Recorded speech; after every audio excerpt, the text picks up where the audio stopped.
Hey there, guys. It's Sunday at 1:30, and I'm really bored. I'm halfway through my homework, and I need to take a break. And fantasy football's going decently. My team scored a ton of points. The guy I'm playing scored a ton of points as well. I started Stafford. That went pretty well. The Ravens defense did really well, or did pretty well against the Raiders, so that's pretty good. Let's see. Okay, so this video is basically just about MLB offseason acquisitions and stuff. So I decided to take a break from all the football I saw going on and go back to baseball. I know it's been less than a month since the World Series. It's only been a few weeks, but I miss it already. So this is just yeah. I found this article in Sports Illustrated. See right there. Just about talking about some possible acquisitions, and I thought I'd talk about those since I thought they were pretty interesting actually. Also, the two biggest free agents this offseason are Josh Hamilton and Zach Greinke. So I'm just going to talk about where those guys I think they're going to go first. I think Hamilton will stay in Texas. I think they'll give him what they want. Hamilton really wants to stay in Texas, I think. I read his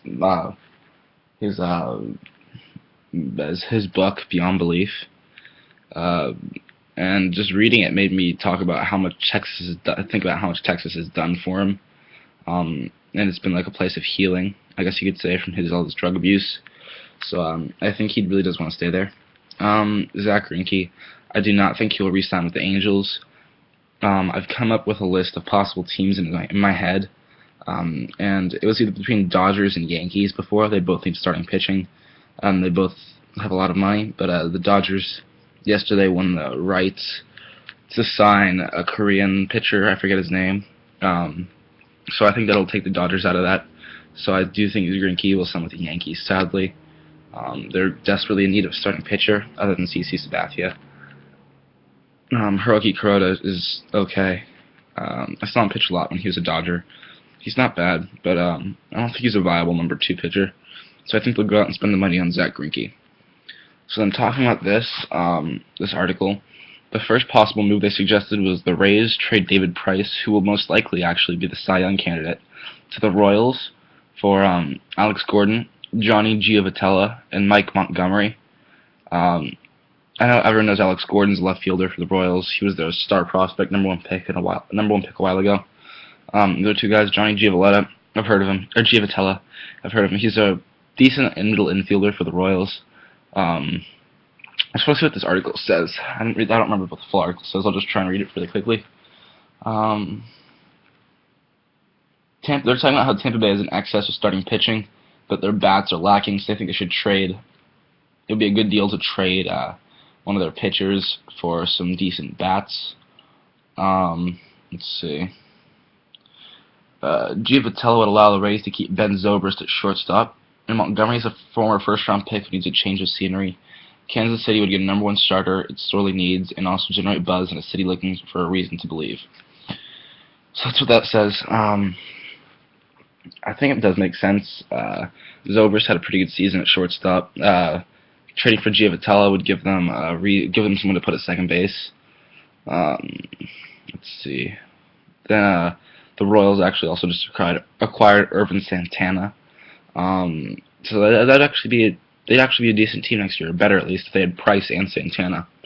But I think the Royals will be getting a better end of the deal there. I don't think that highly of Alex Gordon, to be honest. In Price, I just don't think the Royals will be willing or the Rays will be willing to trade the Cy Young winner the year he won the Cy Young. So I don't think the Rays will execute that deal. Next on this list is the Rangers trade Ian Kinsler, who's actually my personal favorite Ranger, if that's possible. I'm not really a Rangers fan, but he has the same birthday as me, so I guess I like him. Trade Ian Kinsler to the Orioles, and the Rangers would get in return Jonathan Schoop, who's a middle infielder. They get outfielder L.J. Hose, and right-handed pitcher Mike Wright. I've heard of Schoop and Wright. I've not heard of L.J. Hose, but I have heard of Schoop. This is actually a pretty good move for the Rangers, I think. They'd get a lot of young players in return. Kinsler had somewhat of a down year power-wise, I think he's in the lower end of his career. He could do something good for the Orioles. He could do something for them. Uh, I don't know what the situation with Brian Roberts is there. He's their second baseman. He had like concussion problems. I'm not sure what's going on with him, but that's a possibility that could happen. If the Rangers were to get rid of Kinsler, that would free up second base for Jurickson and Profar to play there, and Andrews could stay at shortstop. So then you'd have a middle infield of Michael Young at first, or Mitch Moreland at first, whatever you want to say. Then you'd have Profar at second, Andrews at short, and you'd have Beltre at third. And then you'd have Napoli behind the plate. And if they did sign Hamilton, the outfield would be David Murphy, Hamilton, and Cruz. That's a pretty damn good lineup, sadly. So I think it's a pretty fair deal. It's more fair than the last deal in my mind. I think that one's more likely to happen. You guys can also comment just what you think. You disagree with me, I'm not going to get mad. I want to hear what everyone thinks. So please feel free to comment and just talk about off-season trades. So then, also if I missed any big deals or possible big deals, then please let me know, because I'd like to be aware of them also. Next one Sports Illustrated talks about is the Yankees acquire Shin-Soo Choo from the Indians. They give up Dellin Betances, Mark Montgomery, and Adam Warren, all pitchers, all righties. They're talking about Cleveland really needs to rebuild its system starting from the pitchers because their pitching was really bad last year. Masterson was supposed to be their ace. He was pretty bad. I don't even know if Fausto Carmona is starting. He's just not really that great anymore. I remember when he was with Sabathia, he was good. But that's not anymore. And then he was with Cliff Lee. He was still okay then. Cleveland needs to rebuild its system with pitchers who miss bats. Betances, one of the Yankees' top prospects, had a terrible year and was shelled by shoulder soreness in August. That's true. But he throws very hard and projects as a high-leverage reliever if starting doesn't work out. Montgomery struck out 99 and 64 in the third innings at two levels.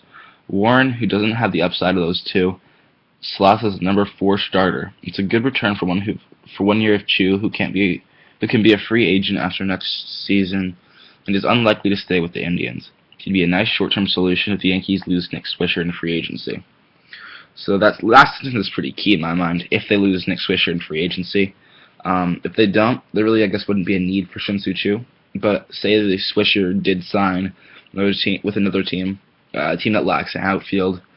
Let's see, I'm trying to think of an example of a team that doesn't have a very good outfield. Let's see. Not a very good outfield. Oh, that's pretty good. I'm blanking. The Mets don't have a great outfield, do they? I don't think they do. The Mets, for example, I don't see them going to the cross-town rivals, but just, for example, say Mets. Say he signs with the Mets, okay? Then that would free up Shin-Soo Choo. That would need the Yankees would need a right fielder. Choo would fit the ballot. It says Cleveland needs. Oh, I already read that. I'm sorry. That's not smart. But Betances, I know he's really good. He did have a bad season. I don't know too much about Montgomery or Warren, so I'm not sure what I can say about this trade. I do feel like it'll be one of those typical Yankee trades. Trade all your prospects away for a star player. My friend made a joke. He says, "Who needs a farm system when you're just the Yankees and you can buy everyone?" I don't know. It's really joking. He was being completely serious, by the way. He's a Yankees fan. I told him, "You're trading away all your prospects. How can you possibly expect to have a future if you have no prospects?" And his response was, "Who need prospects when you can buy other teams?" So, typical Yankee state of mind right there. So I don't know. I guess that's somewhat even. But Betances, I know, is really good. And Choo is in the down, not really down part of his career, but he did have a down year. He has had injury problems lately, so that could be a typical Yankee player, actually. A guy who's getting older and is injury prone. Last one. Okay, this is the last one. Sorry, this is a long video, but next one would be David Wright. Would go from the Mets to the Diamondbacks, and the Diamondbacks would trade away Matt Davidson, who's a third baseman, and Chase Anderson, who's a right-handed pitcher. It says the Mets are trying to extend Wright, whose contract ends after next season. But they might be better off trading him and trying to get him back as a free agent. That's interesting. Since he signed for only 1 year, the return for Wright could be limited, but a team that acquires him would be eligible for draft pick compensation should he walk as a free agent. Davidson, who hit 261, 367, 469 at Double-A, could be in the majors by midseason next year.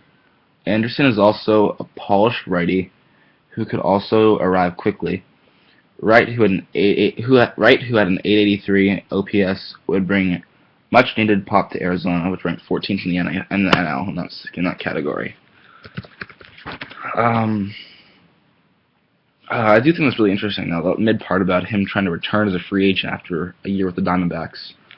I know about Matt Davidson, don't really know about Chase Anderson. Matt Davidson is pretty good, but I really don't know about Chase Anderson, so not much to say about that again.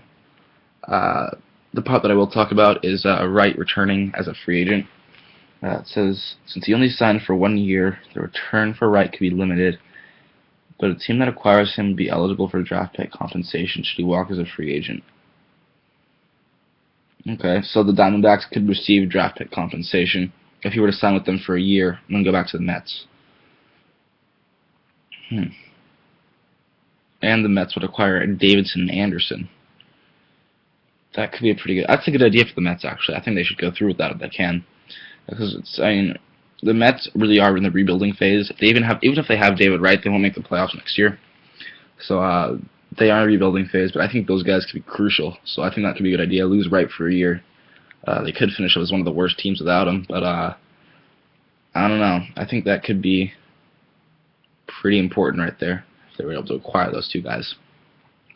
So let me know what you guys think. Thank you for watching all 12 minutes of this. Just let me know if you have any other acquisitions in mind that you think are possible, or if you think any of the guys I mentioned could go anywhere else. Just to recap, I said Price would go to the Royals, Kinsler would go to the Orioles, Chu would go to the Yankees, and Wright would go to the Diamondbacks. So let me know, and thank you guys.